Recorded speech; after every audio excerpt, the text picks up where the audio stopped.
김민하 기자 어서 오세요. 안녕하세요. 오늘 첫 번째 항목은요. 이해찬 대 황교안입니다. 이해찬 대 황교안? 그렇습니다.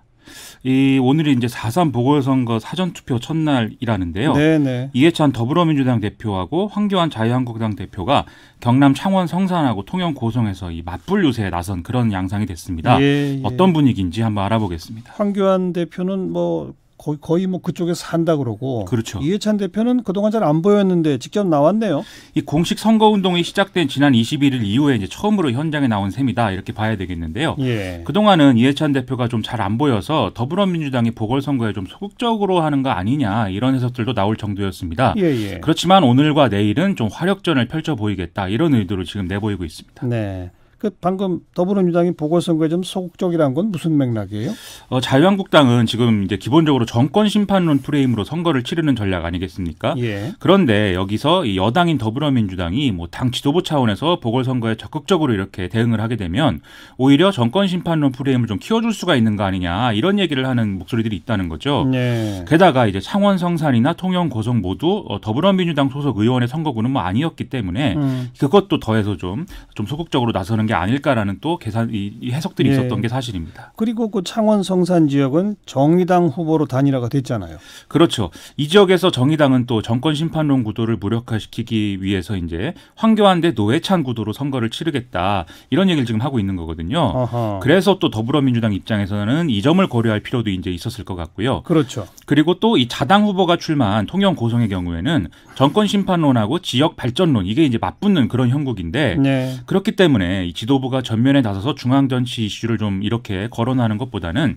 예산 지원이라든지 이런 좀 여당 프리미엄 이런 것들을 앞세우는 전략으로 선거에 대응하는 그런 상황인 겁니다. 예.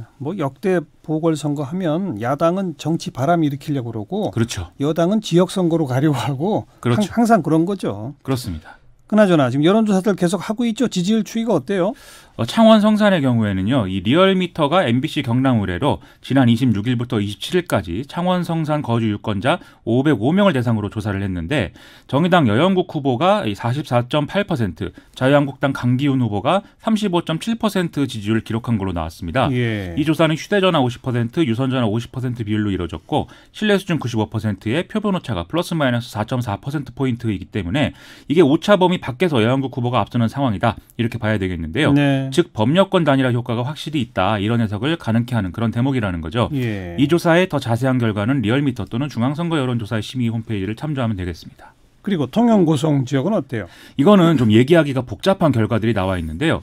중앙일보 조사연구팀이 3월 24일부터 25일까지 통영 고성의 만 19세 이상 남녀 700명을 대상으로 조사한 결과를 보면 자유한국당 정점식 후보는 38.2%, 더불어민주당 양문석 후보는 31.2%의 지지율이 나와 있습니다. 예. 이 조사는 휴대전화 가상번호와 유선 RDD 혼용으로 이제 진행이 됐고요.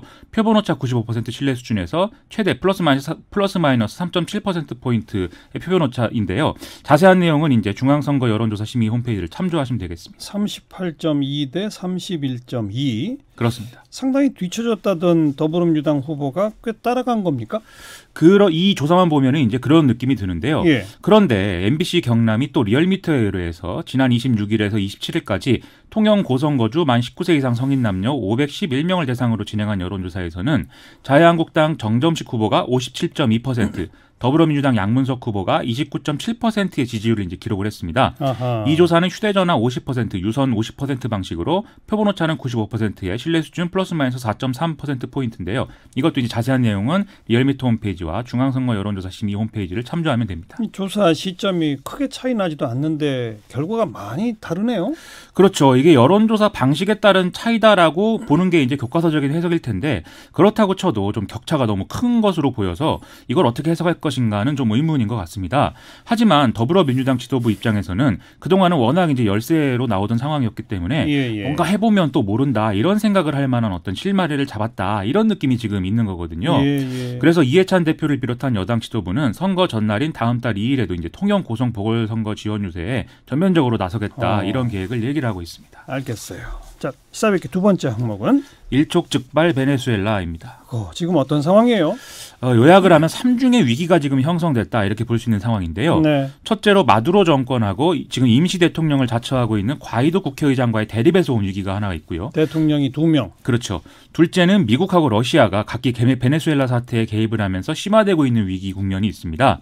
셋째는 바로 이런 상황들 때문에 일반 국민들이 겪는 어떤 어려움들에서 오는 위기, 이렇게 삼중의 위기다 얘기를 할 수가 있겠습니다. 네, 먼저 베네수엘라 정부가 지금 임시 대통령 자처하는 과이도 국회의장을 탄압하고 있다던데요? 베네수엘라 정부가 28일에 과이도 국회의장이 94,000달러, 약 우리 돈으로 1억 원 정도의 비용의 출처를 밝히지 않은 채로 90여 차례 해외여행을 다니는 등의 회계 부정을 저질렀다라는 이제 감사원의 결과를 이제 공개를 했는데요. 예. 이걸 근거로 해서 과이도 국회의장의 공직 출마를 15년간 금지하기로 했다고 이제 밝힌 상황입니다. 과이도 국회의장 측은 이를 야당 탄압으로 규정을 하고 베네수엘라 정부의 조치에는 정당성이 없다라는 주장으로 지금 이어가고 있는 상황입니다. 그리고 미국하고의 또 러시아하고의 관계는 먼저 미국하고는 뭐 어떤 얘기가 있어요? 현지 시간 27일에 과이도 국회의장의 부인인 파비아나 로살레스가 백악관을 방문을 했는데요. 이 자리에는 트럼프 대통령은 물론이고 마이크 펜스 부통령 등의 미국 주요 정치 지도자들이 다 함께하는 그런 자리였습니다. 아하. 그런데 트럼프 대통령이 이 자리에서 이 과이도 의장 지지 의사를 재차 이렇게 밝히면서 기자들에게 러시아 병력이 베네수엘라에서 철수를 해야 된다라면서 모든 옵션이 지금 열려 있다 이렇게 얘기를 했다라는 겁니다. 지금 러시아 병력이 베네수엘라에 가 있어요? 현지 시간 24일에 러시아 공군기 2대가 베네수엘라 수도 카라카스에 군 병력 100명하고 물자를 수송을 했다. 이런 게 지금 보도가 되고 있거든요. 예. 여기다가 러시아는 지난 수년간 베네수엘라에 식량, 무기, 차관, 및 현금 이런 것들을 지원하고 있는 상황이고 이게 미국의 제재를 무력화시키고 있다. 이런 분석도 나오고 있는 상황입니다. 네. 이런 상황이기 때문에 트럼프 대통령의 모든 옵션, 이 발언이 결국 군사적 대응까지 의미하는 거 아니냐라는 게 전문가들의 이제 지적인데요. 네. 그래서 이후 상황에 따라서 소련이 미국 바로 근처에 핵미사일을 배치하려고 했던 이 1962년 쿠바 미사일 위기에 재현이 될 수도 있다. 이런 얘기까지 나오는 상황입니다. 네. 뭐 이렇게 복잡한 상황에서 제일 피해보는 건 역시 베네수엘라 국민들이죠. 그렇죠. 이게 그러지 않아도 경제 문제로 지금 베네수엘라 국민들은 큰 어려움을 겪고 있는 상황인데요. 국내적, 국외적 이런 위기 때문에 고통이 더 가중되고 있는 상황이다. 이렇게 봐야 되겠죠. 네. 이런 상황을 좀 뒷받침해주는 UN 보고서가 또 보도가 돼서 화제인데요.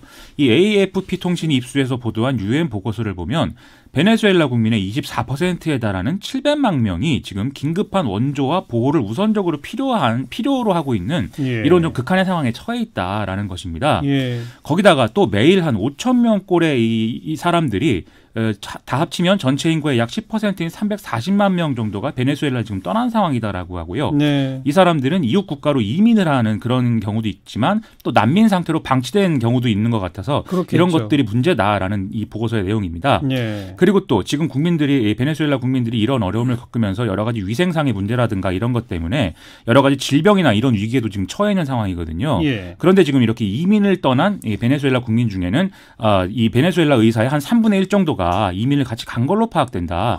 이런 내용도 이 보고서에 있어서 문제다라는 보도가 지금 나오고 있습니다. 네. 그런데 지금 마두로 정권은 또 이런 국내적인 여러 가지 경제적 또는 뭐 이런 위기 자체를 부인해 왔고 미국이 제공하는 어떤 구호 물품이라든지 이런 것들에 대해서도 뭐 거부 의사를 밝혔다라는 또 이런 얘기들이 계속 나오고 있어서 예. 여러모로 지금 갈등이 증폭되고 있는데요. 한편 또 마두로 정권의 핵심 인사들은 그 미국의 구호 물품이라든지 이런 것도 국내 어떤 반군이나 이런 과이도 국회의장을 지원하기 위한 어떤 음모다 이런 주장을 하고 있어서 이런 상황들이 금방 뭐 해결되기는 좀 어려울 것 같다 이런 생각입니다. 사태가 장기화하면 장기화할수록 국민들의 고통은 더 심해질 텐데 그러게 말입니다. 걱정입니다. 걱정스럽습니다. 수고하셨어요. 고맙습니다. 김민아 기자였습니다.